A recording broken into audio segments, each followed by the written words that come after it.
I showered, ironed my clothes, found out that I have black marks on my trousers, smiled for the day, admired my cute octopus plushie, cleaned my bike, opened the door, faked a thumbnail, all just to create that short intro.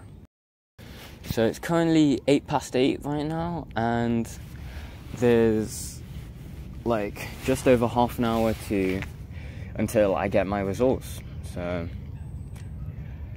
yeah, I wanted to take this morning to record the YouTube intro, talk about what I'm actually expecting, and yeah, go from there. I tried to have 9 hours of sleep this morning, but that did not work out as I planned it to. I went to bed around 10:30, 11 o'clock, right? And I just could not fall asleep. I don't know if it's because it was too hot or because I was having like nightmares all night yesterday, but there was something about last night that just didn't work out with me and my body. So all in all, I think I had like maximum 6 hours of sleep, albeit undisturbed. I didn't even have breakfast. I planned on having breakfast, putting it in the intro, but my stomach did not want that. I was feeling incredibly sick today. Like, if I just moved a little bit, I felt like I was gonna throw up. That's basically how I felt. Anyways, yesterday I wasn't feeling that nervous about GCSE results, you know, but last night with everyone like talking about it and stuff, the nerves are actually like setting in. So it's just that feeling of, you know, imposter syndrome, right? Where you feel like that you're not good enough. And even making this YouTube video, I feel like I don't deserve the people viewing this video right now. Basically, what I'm trying to say is, it doesn't really matter what grades you get on results day. I mean, it does for colleges, but like, they do not define you as a person. It's very well known in the like educational department that these exams are not that good at measuring intelligence. They're basically just memory games where students just keep repeating the same thing over and over in their head until they memorize it and then practice it in the exam. Sadly, a lot of teachers, they teach knowledge without meaning, and of course learning stuff without meaning just means you'll forget it, and then what's the purpose of learning something that you'll never use in life? And that's kind of the exciting thing about leaving GCSEs, because you don't actually have to study something you don't want to do anymore, right? For example, in A-levels, you get to choose 3 subjects that you actually want to do. For me, that means I never have to study English again for the rest of my life. And I'm very happy about that. I know some of you guys might hate me for that, but I never liked English, to be honest. The poetry, analysing poems, analysing texts, memorising hundreds of quotes, yeah, it just wasn't my thing, you know. Anyways, it's time to talk about what I predict my GCSE grades will be. But before I reveal them, I want you to take it with a hint of salt. I was the type of person that during COVID was studying like all the time. I was sleeping at like crazy times at night, maybe even 4 AM at some points, just to finish my work. Because at that time I didn't know what a work-life balance was. I felt like that I could just work all day and then everything would just be fine, you know? But sadly, that is not how life works. If you worked all day, every day, then you will develop depression. And obviously, that's not a good thing. So, don't do that. I learned from my lesson. I won't do that again. But yeah, I was the type of person that used to study all the time. Even in primary school, I was like a sweat, if you know what that means. And I'm mentioning this because grades like this just don't come out of thin air, you know. There's so much work that goes in the background that people don't see.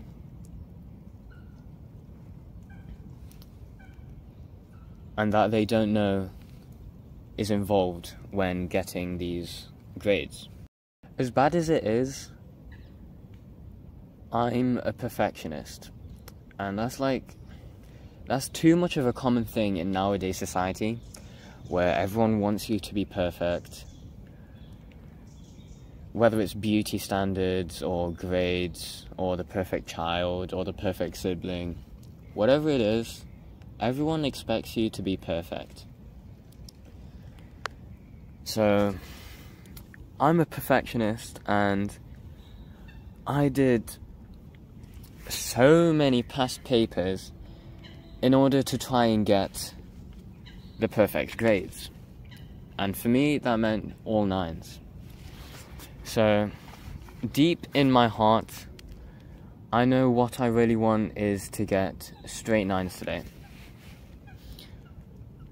But the thing is, that's probably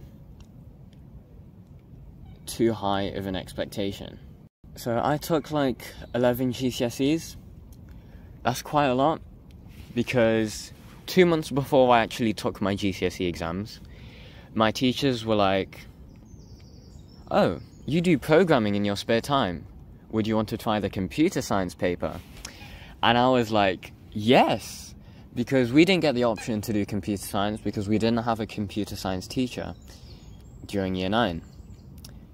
He joined in year 10, so I got the chance to do the computer science paper, and of course I said yes because I absolutely love programming. Thanks to my computer science teacher, Mr. Peak, we had like study sessions after school, during lunch, at break time together, and they helped tremendously.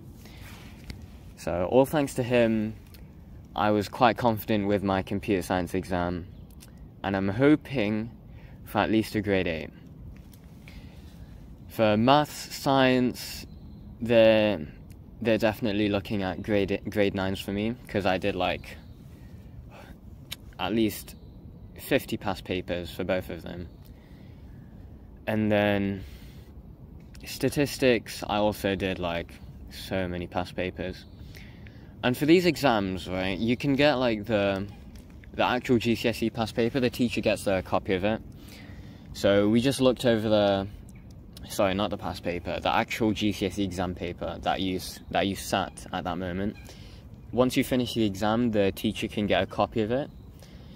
And then most students, we just went over the exam paper, the teachers told us the answers, and then we knew what we actually got right and wrong during those times. I remember in one of my GCSE science papers, I actually missed a question. It was a diagram question where you had to like label something on the heart. It was 1 mark. And I somehow managed to miss the question. I didn't see it.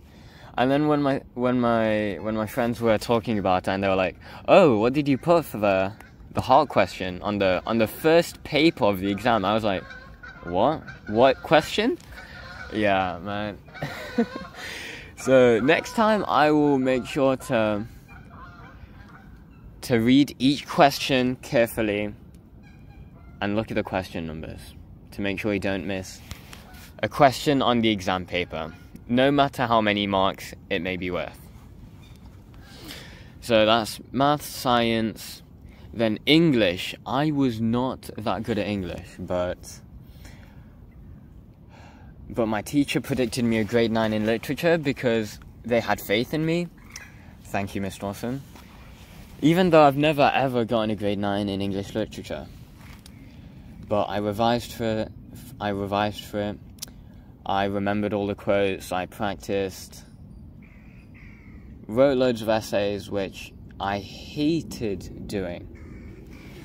But if that's what it takes, then I guess it's worth it, right?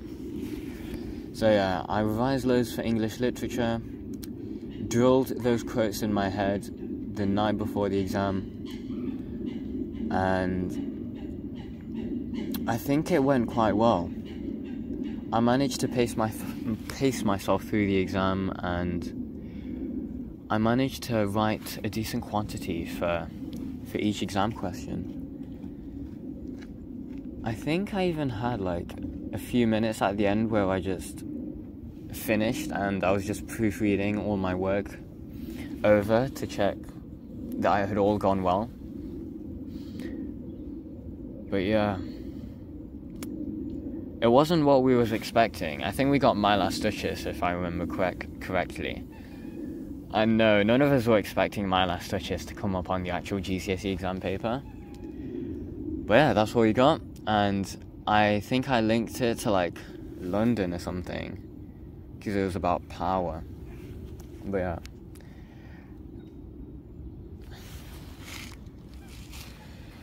For English literature, I'm hoping for at least a grade 8, but I'm hoping for 9. And then I also took Spanish, psychology and engineering. Engineering, I aced my coursework. I did my exam last year, so I already know what I got. So I'm hoping for D2 star, which I don't even know what that's equivalent to, 8 or 9. For Spanish, I'm hoping for a grade 9, because the exams actually aren't that hard. But listening, oh my god, listening was a hard paper. But I'm hoping for the best, and I'm hoping for a 9 in Spanish. And then for psychology, yeah, psychology was easy, apart from like some 1 or 2 questions that was about something that we've never seen before. Funnily enough, for that computer science paper, all of the computer science students for OCR paper 2, they were creating memes on how hard it was, because they were just asking us some questions that we had not prepared for, right? And OCR even sent an apology letter to all the students who had taken the computer science paper saying, oh, we're sorry that you felt this way and that you felt like you won't perform as well. So we're going to adjust the grade boundaries accordingly, and hopefully everyone gets the grade that they deserve. I've been talking for more than 15 minutes now. I'm going to have to edit out a lot of the things that I've said. But yeah. They said the teachers sent an email like a week prior to this results day saying to be photo ready, and I had already chosen my outfit by the time they send this email, so the outfit I'm gonna be wearing isn't like jeans and a shirt, but more like cargo trousers and just a normal shirt, right? Like a long sleeve shirt, not like a buttoned up one. But yeah, I'm a casual guy. I don't like to stress that much, so I want to reflect that in my clothing. I mean, whether I get straight grade 9s or not is irrelevant, right? Because I still get to go to college. I still get to get the things.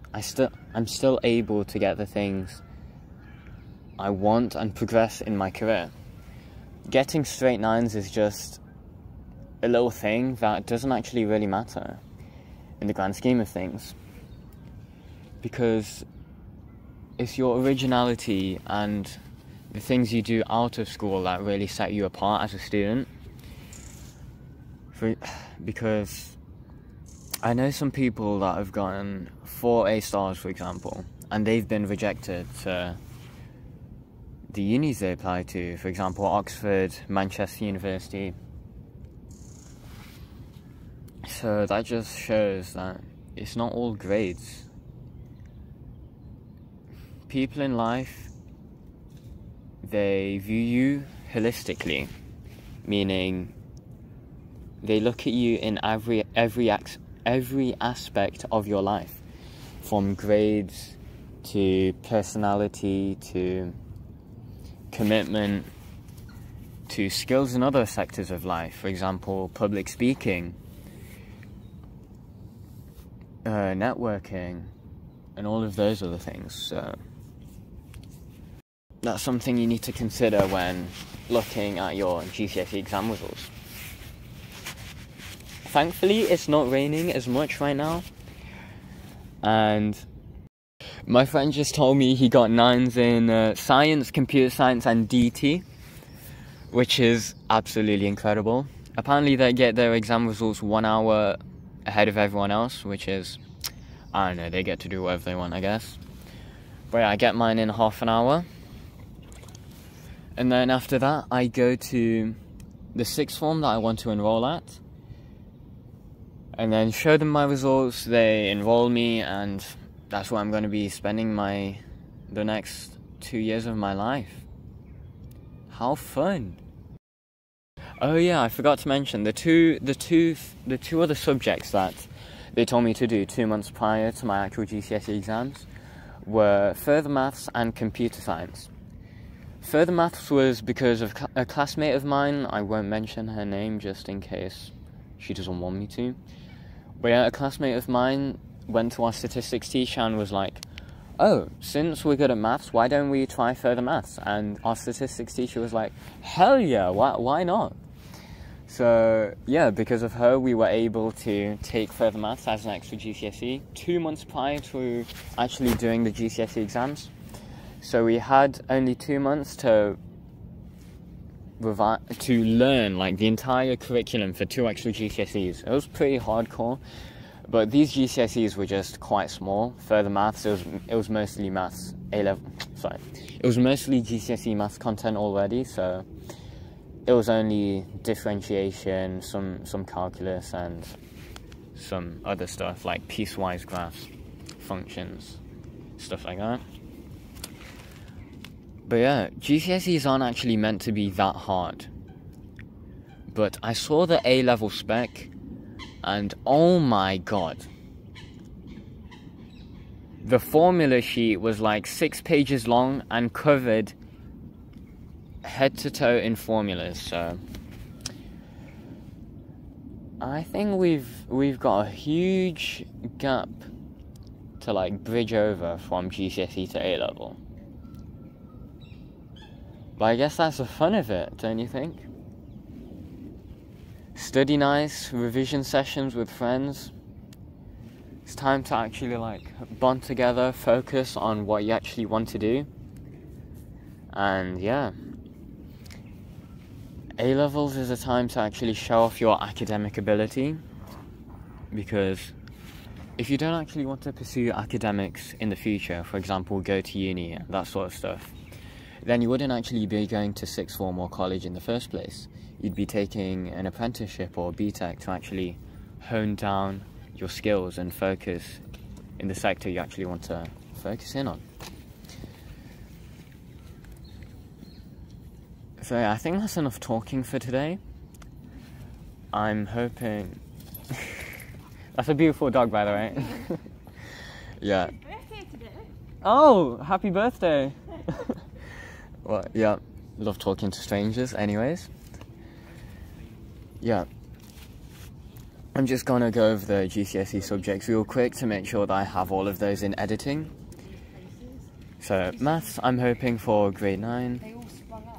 Science, I'm hoping for grade 9, 2 grade 9s, because I did combined. Didn't get the option to do triple science. And also, it wouldn't be that useful for me because I'm not doing medicine. English language, the grade boundaries are kind of low, so I'm hoping for a 9. English lit, on the other hand, grade 8, because I hate writing essays, and I think I waffled on the Shakespeare, to be honest. Spanish, grade 9. Psychology, grade 9. Engineering, easily ace that grade 9. Unless they hold back my entire class, then I have no other option but to admit defeat. And when I mean grade 9, I mean D2 star. And then the statistics, grade 9, because I had like an abundance of past papers that I'd done and marked beforehand. Next two was further maths. I think I got a grade 9, that was pretty easy. And then actually I found further maths easier than the maths paper because there's no wording of questions, it's just maths. And when there's just maths, you can't misunderstand the question, right? You just do it, you just solve it, and then you know you got it right. And then the last one, computer science, I think I got a grade 9. So yeah, I'm gonna cycle to school. And then yeah. It's gonna be so fun to see all my friends again. It's gonna be like a team mission. That's how I found the GCSE exam period, right? I found it like a group mission. Like, you know in those games where you fight as a team? But in this case, it's just exams. And we all revise and work hard as a team. And then we're all tackling this exam together at the same moment. So I found it as a really group bonding experience. I could literally talk on forever, to be honest.